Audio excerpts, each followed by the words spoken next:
Iran ने साफ तौर पर पाकिस्तान को संदेश दे दिया है कि जब तक इजराइल लेबनान पर हमले बंद नहीं करता तब तक वह इस्लामाबाद में अमेरिका के साथ किसी भी शांति वार्ता में हिस्सा नहीं लेगा। ईरान की सरकारी एजेंसी फारस न्यूज़ एजेंसी ने एक जानकार सूत्र के हवाले से बताया है कि ईरानी प्रतिनिधिमंडल ना तो इस्लामाबाद पहुंचा है और ना ही उसकी कोई ऐसी योजना है वहां जाने की। इस रिपोर्ट में अमेरिकी मीडिया के उन दावों को भी खारिज किया गया है जिनमें कहा यह गया था कि ईरानी टीम पाकिस्तान पहुंच चुकी है। ईरान ने साफ अल्फाजों में बोल दिया है कि जब तक लेबनान में सीज़फायर लागू नहीं होगा तब तक कोई बातचीत नहीं होगी। वहीं ईरान के विदेश मंत्रालय के प्रवक्ता इस्माइल बाकई ने भी दो टूक कहा है कि अमेरिका अगर सच में बातचीत चाहता है तो उसे हर मोर्चे पर ख़ास तौर पर लेबनान में सीज़फायर की अपनी प्रतिबद्धताओं को निभाना होगा। इस पूरे घटनाक्रम के बीच हालात और ज़्यादा गंभीर होते जा रहे हैं, क्योंकि एक तरफ पाकिस्तान की मध्यस्थता में 2 हफ्ते के सीज़फायर की बात कही जा रही है और दूसरी तरफ अमेरिका और इजराइल ये मानने को तैयार ही नहीं है कि यह सीज़फायर लेबनान पर लागू भी होता है। इस बीच लेबनान में इजरायली हमले और ज़्यादा तेज़ हो गए हैं, जहां लेबनानी सिविल डिफेंस के मुताबिक केवल हालिया हमलों में 300 से ज़्यादा लोगों की मौत और 1100 से ज़्यादा लोग घायल हो चुके हैं, जबकि मार्च से जारी इस बड़े ऑपरेशन में कुल मौतों का आंकड़ा 1800 के पार पहुंच चुका है और हज़ारों लोग जख्मी हो चुके हैं। यानी साफ है कि कूटनीतिक कोशिशों के बावजूद ज़मीन पर जंग और ज़्यादा भड़कती नज़र आ रही है और अब पूरी दुनिया की नज़र इस बात पर टिकी हुई है कि क्या लेबनान में सीज़फायर होगा या ये टकराव और बड़े युद्ध में बदल जाएगा। बेंजामिन नेतन्याहू ने साफ तौर पर खुला ऐलान कर दिया है कि लेबनान में कोई सीज़फायर नहीं होगा। सोशल मीडिया प्लेटफॉर्म एक्स पर जारी अपने वीडियो बयान में नेतन्याहू ने कहा है कि जब तक उत्तरी इलाकों में रहने वाले लोगों की सुरक्षा बहाल नहीं होती है, हिजबुल्लाह को पूरी तरीके से निहत्ता और न्यूट्रलाइज नहीं कर दिया जाता है और एक स्थायी शांति समझौता नहीं होता है, तब तक जंग नहीं रुकेगी। दिलचस्प बात यह है कि एक तरफ नेतन्याहू ने सीधे बातचीत शुरू करने का आदेश दे दिया है, तो दूसरी तरफ उन्होंने ये भी साफ कर दिया है कि बातचीत के बावजूद बमबारी जारी रहेगी।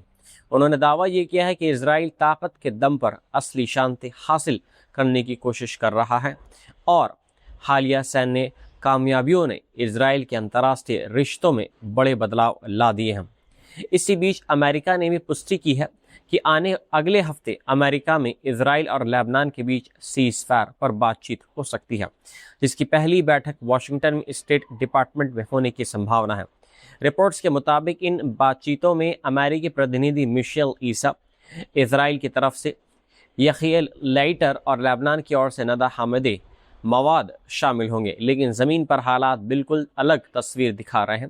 क्योंकि इजराइल ने लेबनान में हमले और ज़्यादा तेज़ कर दिए हैं और ये सिर्फ हालिया हमलों में 300 से ज़्यादा लोगों की मौत और 1100 के आसपास लोग इसमें घायल हो चुके हैं। वहीं मार्च से जारी इस बड़े सैन्य अभियान में मरने वालों की संख्या 1800 से ऊपर पहुंच चुकी है। दूसरी तरफ अली फैयाद ने साफ बोल दिया है कि बिना सीज़फायर की किसी भी तरह की सीधी बातचीत स्वीकार नहीं होगी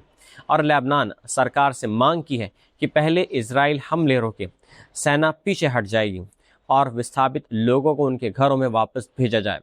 वहीं लेबनान के राष्ट्रपति जोसेफ आउन ने कहा है कि पहले सीज़फायर और फिर बातचीत का रास्ता अंतर्राष्ट्रीय स्तर पर समर्थन हासिल कर रहा है। यानी एक तरफ बातचीत की तैयारी हो रही है और दूसरी तरफ जंग और ज़्यादा तेज़ हो रही है, जिससे साफ है कि मिडल ईस्ट का संकट अब और ज़्यादा जटिल और ख़तरनाक मोड़ पर पहुंच चुका है। ईरान ने साफ तौर पर इंकार कर दिया है कि उसने सीज़फायर लागू होने के बाद किसी भी गल्फ देश पर मिसाइल या ड्रोन हमला किया है। ईरान की अर्ध सरकारी एजेंसी फारस न्यूज़ एजेंसी के जरिए जारी बयान में इस्लामिक रेवोल्यूशनरी गार्ड कॉर्प्स ने कहा है कि ईरानी सशस्त्र बलों ने सीज़फायर के दौरान किसी भी देश की तरफ कुछ भी रॉकेट नहीं दागे और मिसाइल दागी हैं। IRGC ने उन मीडिया रिपोर्ट्स को पूरी तरीके से खारिज कर दिया है जिसमें दावा ये किया गया था कि क्षेत्र के कई देशों में सुविधाओं पर हमले हुए हैं। बयान में ये भी कहा गया है कि अगर ऐसे हमले भी हुए हैं तो इसके पीछे या तो ज़ायनिस्ट दुश्मन या इजराइल हो सकता है या फिर अमेरिका। ईरान ने दो टूक बोल दिया है कि उसकी सेना द्वारा किया गया कोई भी हमला खुले तौर पर घोषित किया जाता है और जो कार्रवाई आधिकारिक बयान में शामिल ही नहीं होती उसका ईरान से कोई लेना देना नहीं है। आपको बताते चलें कि मंगलवार को अमेरिका और ईरान के बीच 2 हफ्ते के सीज़फायर का ऐलान हुआ था, जिसे पाकिस्तान की मध्यस्थता में कराया गया था। इस सीज़फायर को एक बड़े समझौते की दिशा में पहला कदम माना जा रहा है, लेकिन ज़मीनी हकीकत अभी भी बेहद तनावपूर्ण बनी हुई है और अलग अलग दावों और आरोपों के बीच सच्चाई को लेकर भ्रम की स्थिति बनी हुई है। डोनाल्ड ट्रंप ने साफ बोल दिया है कि तेल की सप्लाई बहुत जल्द शुरू हो जाएगी, चाहे ईरान मदद करे या ना करे। अपने social media platform truth social पर ट्रंप ने द वॉल स्ट्रीट जर्नल पर तीखा हमला करते हुए कहा है कि अखबार ने उनके ईरान को लेकर दिए गए बयान को गलत तरीके से पेश किया है। ट्रंप ने कहा है कि उन्होंने कोई जल्दबाजी में जीत का दावा नहीं किया है, बल्कि ये एक असली जीत है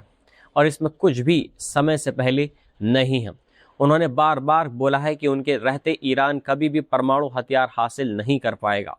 और बहुत जल्द दुनिया तेल की सप्लाई फिर से बहते हुए देखेगी, चाहे उसमें ईरान शामिल हो या नहीं।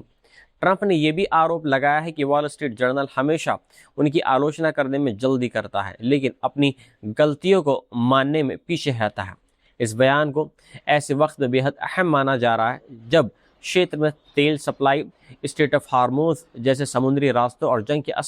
असर को लेकर पूरी दुनिया की नज़रें टिकी हुई हैं। अमेरिका ने पुष्टि की है कि अगले हफ्ते वे इजराइल और लेबनान के बीच सीधे बातचीत की मेज़बानी करेगा।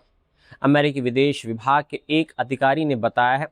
कि ये बैठक सीज़फायर बातचीत को अब आगे बढ़ाने के लिए आयोजित की जा रही है। रिपोर्ट्स के मुताबिक इस वार्ता में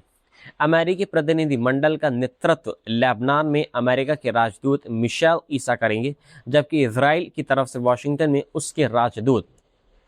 यखियल लाइटर शामिल होंगे और लेबनान की ओर से नदा हमादे मवाद प्रतिनिधित्व करेंगी। इस बीच लेबनान के राष्ट्रपति जोसेफ आउन ने कहा है कि पहले सीज़फायर और फिर सीधी बातचीत का विचार अब अंतर्राष्ट्रीय स्तर पर तेजी से समर्थन हासिल कर रहा है, लेकिन ज़मीन पर हालात अभी भी बेहद गंभीर बने हुए हैं क्योंकि इजरायली सेना ने लेबनान पे हमले और ज़्यादा तेज़ कर दिए और सिर्फ हालिया हमलों में 300 से ज़्यादा लोगों की मौत और 1100 के आसपास में लोग घायल बताए जा रहे हैं। वहीं मार्च से जारी इस बड़े सैन्य अभियान में मरने वालों की संख्या 1800 के पार पहुंच चुकी है और 6000 से ज़्यादा लोग घायल बताए जा रहे हैं। ख़ास बात यह है कि जहां पाकिस्तान और तेहरान का दावा है कि 2 हफ्ते का सीज़फायर लेबनान पर भी लागू होता है, वहीं वाशिंगटन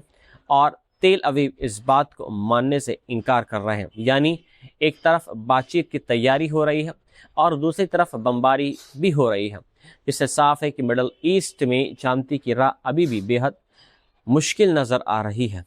सऊदी अरब ने ऐलान किया है कि हालिया हमलों के बाद उसके कई बड़े ऊर्जा संयंत्रों का संचालन रोकना पड़ा है। सरकारी एजेंसी सऊदी प्रेस एजेंसी के मुताबिक ये हमले तेल और गैस उत्पादन, ट्रांसपोर्ट, रिफाइनिंग और पेट्रोकेमिकल प्लांट्स के साथ साथ बिजली संयंत्रों पर भी हुए हैं, जो रियाद, ईस्टर्न प्रोविंस और यानबू इंडस्ट्रियल सिटी जैसे अहम इलाकों में स्थित हैं। इन हमलों में सऊदी एनर्जी कंपनी के एक कर्मचारी की मौत भी हो गई है, जबकि 7 अन्य लोग इस पर घायल बताए जा रहे हैं और कई अहम पावर फैसिलिटीज़ की ऑपरेशन प्रक्रिया प्रभावित हुई है। रिपोर्ट्स के मुताबिक एक बड़ा हमला ईस्ट वेस्ट पाइपलाइन के पंपिंग स्टेशन पर हुआ है, जिससे रोज़ाना करीब 7 लाख बैरल तेल की सप्लाई बाधित हो गई है, तो वैश्विक बाजार के लिए एक अहम रूट माना जाता है। इसके अलावा मनीफा प्रोडक्शन प्लांट पर हमले से करीब 3 लाख बैरल प्रतिदिन उत्पादन घट गया है, जबकि खोरेस प्लांट पर हमले से भी 3 लाख बैरल की गिरावट, यानी कुल मिलाकर सऊदी उत्पादन क्षमता में करीब 6 लाख बैरल प्रतिदिन की कमी दर्ज की गई है। इतना ही नहीं, जुबेल में SATORP फैसिलिटी, रास तनूरा रिफाइनरी, यानबू की समरेफ रिफाइनरी और रियाद रिफाइनरी जैसे बड़े रिफाइनिंग केंद्र भी निशाने पर आए हैं, जिससे रिफाइंड प्रोडक्ट्स के एक्सपोर्ट पर सीधा असर पड़ा है। अल जुआमा की प्रोसेसिंग यूनिट में आग लगने से LPG और नेचुरल गैस लिक्विड्स की सप्लाई भी प्रभावित हुई है। सऊदी अधिकारियों ने चेतावनी दी है कि इन हमलों के कारण वैश्विक सप्लाई चेन पर दबाव बढ़ेगा, तेल बाजार में अस्थिरता आएगी और उन देशों की ऊर्जा सुरक्षा प्रभावित होगी जो सऊदी सप्लाई पर निर्भर हैं। ये घटनाक्रम ऐसे समय में सामने आया है जब अमेरिका और इजराइल द्वारा 28 फरवरी से ईरान के खिलाफ शुरू की गई कार्रवाई के बाद पूरे क्षेत्र में तनाव अपने चरम पर है और जवाब में तेहरान लगातार ड्रोन और मिसाइल हमलों के जरिए प्रतिक्रिया दे रहा है। साथ ही स्ट्रेट ऑफ हार्मोज में जहाज़ों की आवाजाही को लिमिटेड कर दिया गया है। यानी साफ है कि अब यह संकट सिर्फ जंग तक सीमित नहीं रहा, बल्कि वैश्विक तेल बाजार और पूरी दुनिया की अर्थव्यवस्था पर इसका सीधा असर डाल रहा है।